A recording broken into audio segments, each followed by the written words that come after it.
Hello, everyone. I'm Major Garrett in Washington. Tonight on America Decides, President Trump applies some very unique political pressure, doing so as you saw on Capitol Hill, talking to Republicans in the House who are mostly unified, but there are some holdouts. And he applied political pressure to get them to back his big budget bill, which cuts taxes and makes significant changes to food assistance and Medicaid.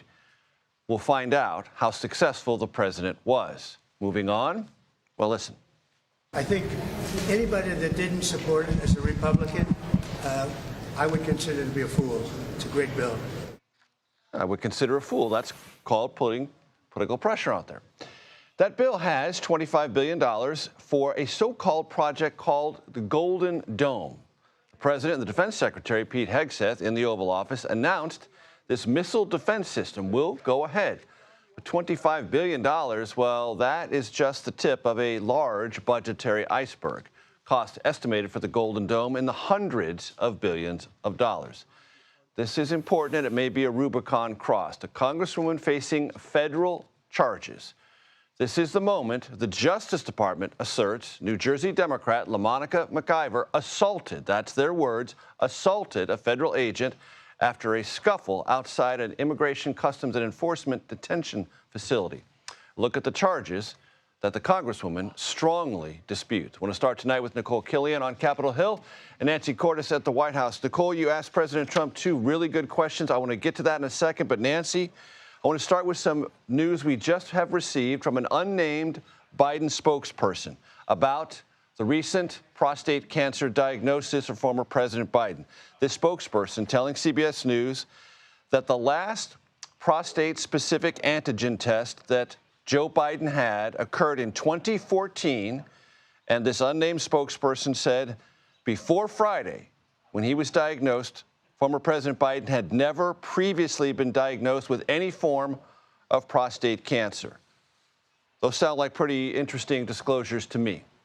Right. And here's what they are saying between the two lines by disclosing those two facts. First of all, they're saying that because President Biden didn't get a PSA test while he was president, there was no indication, no possible way to know that prostate cancer was potentially growing or metastasizing. And that's not entirely surprising that he would not have gotten that PSA test, because we know that the standard of care is that many men over the age of 70 or 75 don't get that test every single year. So the fact that he did not get the test is not, a sign that he was receiving poor medical care or something like that. And then the fact that this spokesperson is reiterating before last Friday, we didn't know he had cancer, is because obviously so many questions have come up about the timing of this revelation, the timing of the news that he does have cancer coming just before this book was released about his alleged decline while he was in office, questions about what his aides knew when. And so, the fact that all of this is coming in the same week has led a lot of critics to say they can't imagine that he didn't possibly have an inkling that he had this cancer much sooner. But his aides and everyone who worked with him in the White House continues to insist that this is something they simply weren't aware of. Nancy, thank you very much for that. Nikole, I want to go to you on Capitol Hill because President Trump was there, and you put two very good questions to him. Please take it away. Yeah, that's right. Well, obviously, the president was here for what he called a pep talk to House Republicans to get his big, beautiful bill, as he calls it, over the finish line. But as we've been reporting for some time now, many hurdles remain with that package with respect to some of the Medicaid provisions, some of the tax provisions, most notably with respect to Medicaid. I asked the president about this issue of work requirements, which has been a sticking point to date. Take a listen. Mr. President, on Medicaid, do you want work requirements phased in next year? Do you think that's possible? On Medicaid, we're not touching anything. All I want is one thing, 3 words.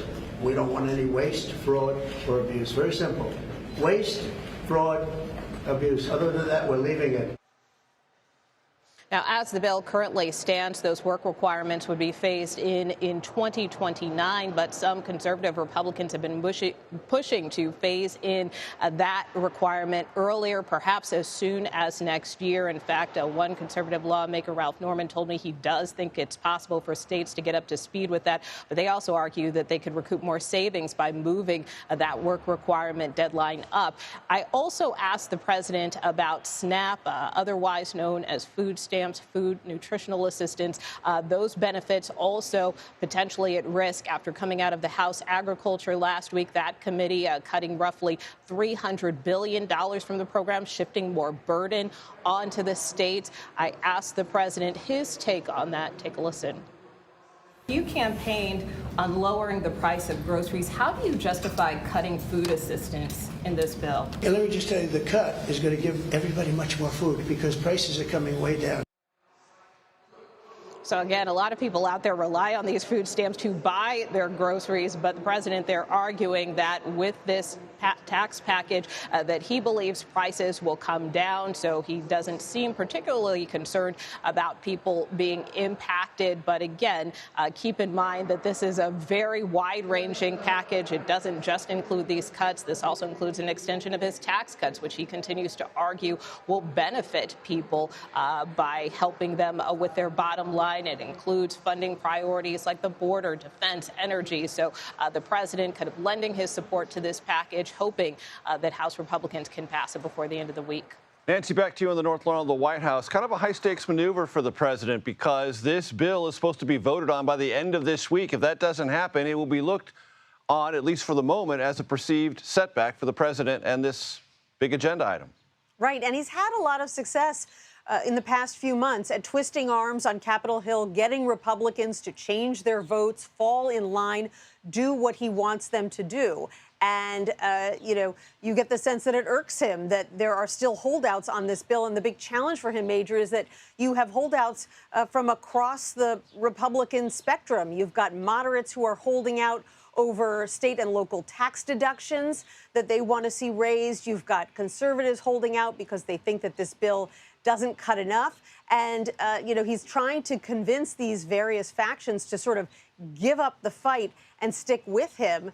And if he isn't able to do that, it is a signal that something potentially is changing for him, that perhaps his ability to force the party to bend to his will the way he has been able to do until now could be lessening somewhat. And so the stakes are not only high for his agenda, but also high for his political capital.